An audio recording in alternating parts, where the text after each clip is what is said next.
শিশির ভাই, জি ভাই, এত সুন্দর ডিজাইনের একটি ফার্নিচার তৈরি করছেন, এটা কি? এটা আলমারি বলবো না? আলমারি প্লাস ড্রেসিং টেবিল ভাই। এই যে দেখেন চারো বলে ঘুরবে ভাই, এখানে বাহ। আবার গ্লাস লাগাই দিব ভাই সাজার জন্য ভাই।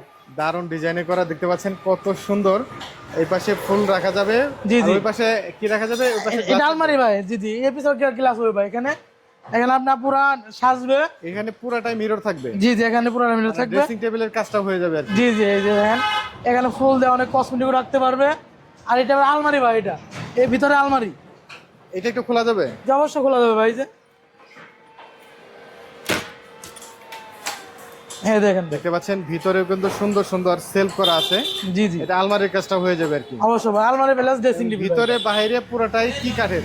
পুরোটা সলিড আকাশমণি কাঠ ভাই। একদম সম্পূর্ণ সলিড আকাশমণি কাঠ। জি, সম্পূর্ণ আকাশমণি কাঠ ভাই। তো এত সুন্দর ডিজাইনের একটি ফার্নিচার, প্রাইসটা কেমন রাখছেন? মাত্র 35,000 ভাই। মানে খুবই রিজনেবল প্রাইস। জি এরকম ভাই। একটা ফার্নিচার তৈরি করতে গেলে আরো বেশি প্রাইস লাগবে, এবং কাঠটা পুরোটাই সলিড আকাশমণি। সলিড আকাশমণি কাঠ ভাই। এখনো কি ফিনিশিং কমপ্লিট করছেন এটা? না না, এর অবস্থা আছে কাস্টমার বুঝে নেওয়ার জন্য ভাই। তো এটা যখন কেউ নিবে তখন একদম ফিনিশিং কমপ্লিট করে দিবেন, অবশ্যই ভাই। তখন এটা সৌন্দর্যটা আরো বাড়বে। জি ভাই।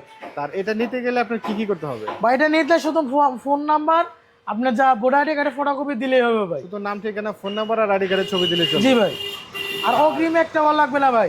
অগ্রিম 1 টাকাও লাগবে না। জি, আপনি লাখ টাকা ফার্নিচার নিলে প্রবাসী ফার্নিচার থেকে 1 পয়সা অ্যাডভান্স করতে হবে না। দেখতে পাচ্ছেন প্রবাসী ফার্নিচার স্ক্রিনে দেওয়া নাম্বারে যোগাযোগ করে কিন্তু ঘর সাজানোর সুন্দর সুন্দর এই ফার্নিচারগুলো নিতে পারবেন কোনো প্রকার অগ্রিম ছাড়াই, বাংলাদেশের যে কোনো প্রান্ত থেকে।